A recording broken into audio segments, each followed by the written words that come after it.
No, absolutely. All right, Jackie, thank you. It's not just Intel also taking down estimates. You remember Federal Express earlier this week? They had negative things to say as well. A major warning that it would see its first quarterly earnings decline in 3 years because of the economy. So these are some of the reasons that Peter Ferrara from the Heartland Institute says another recession is just around the corner. But you got Rich Benjamin from Demos. He's more optimistic about this. Peter, recession? The chances for a recession next year are 100%. It's already enacted in current law under President Obama that January 1, there'll be increases in the top tax rates of virtually every major federal tax because the Obamacare taxes are going into effect, and the Bush tax cuts expire, which President Obama refuses to renew for the nation's successful small businesses, job creators, and investors. Wait a minute. What if they solve the fiscal cliff? Then we don't have a 100% guaranteed recession. Is that what you're saying? No, if it's a change in leadership and a change in policy, then that won't result. But what the result is going to be an increase in the top two income tax rates with nearly 20%. Capital gains tax rate would increase nearly 60%. The tax on corporate dividends would nearly triple. The Medicare payroll tax for these disfavored taxpayers. But with all due respect, that doesn't have much to do with Intel or FedEx at this point, right? Which is what the premise of the discussion that we were having? I think it does, because this is already having an effect now. People don't want to invest. You don't have the investment capital. And there's no incentives for investment, expanding businesses for hiring. And so I think it's the incentives that are the big problem. So it's already having an effect. Rich, you have to admit there is a lot of uncertainty out there, especially in corporate America, because they are so uncertain about the future of fiscal policy from the government and so forth. But yet you're still positive on the economy. Why? Absolutely, Bill. It's in conservatives' interests like Peter to cry Armageddon, Armageddon, fiscal tax cliff, et cetera, et cetera. So the question for me isn't, are we in a recession? The question is, are we in a recovery?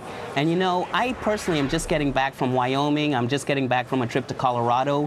When you visit places in this country, from the hills of Iowa to the steel plants in Ohio, there is a distinct, definite recovery in this country. But and could we're it at be a jobs. derailed, We're not where though? we need to be. Could it be derailed if we go over the fiscal cliff? That's what the fear is, that the tax policy and the spending increases that would kick in could derail this recovery. Conservatives are playing that card because they're hoping for a certain result. It doesn't matter if you're conservative or liberal. The corporations themselves are the ones that are loath to hire. Witness the weak job growth we've seen the last 3 months. So I don't care which political stripe you are. Right. The fear is that we're going to see this recovery derailed. The big picture of us is on an uptick of a positive recovery. We are way better off than we were 4 years ago.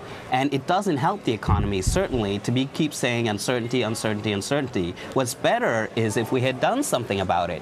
Had Congress passed a year ago the President's Job Acts, we would be saying today, likely, that we have 1.9 more million jobs. And so I'm personally not one to play into all the drama doomsday that people like Peter do.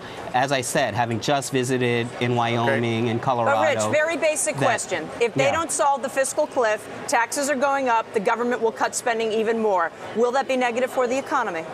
It will not help, no. But they must solve it. That's not a reason not to solve it, that there'll be negative consequences. No, I wasn't asking. I'm just trying to understand where you're coming from economically. Yeah. Absolutely. At the same time, Peter, we are seeing, I mean, there's, one of the big fears has been what's going to happen to the debt crisis in Europe as we continue to play that damn video. Mario Monti taking some critical steps right now to try and solve that problem. Doesn't that help us over in the United States? That's one of the big uncertainties that we have faced so far. What drives the American economy is American policy. And American policy is entirely wrong-headed. We have the worst recovery since the Great Depression because Obama's done everything the opposite of what you need to do to get the economy growing. Instead of cutting tax rates, he's raising tax rates. Instead of reducing regulatory costs, he's raising regulatory costs. The president is not raising tax rates. The president is not raising tax rates. I asked about Mario Monti. It's not a point over which reasonable people can differ. The conventions are over, guys. The conventions are done. We got to grow the economy and jobs here. This was supposed to be about Intel and FedEx. Whatever. It was fun. It was fun. Don't get me wrong. Thank you both. Have a good weekend. You too. Have a great one. Yeah, right.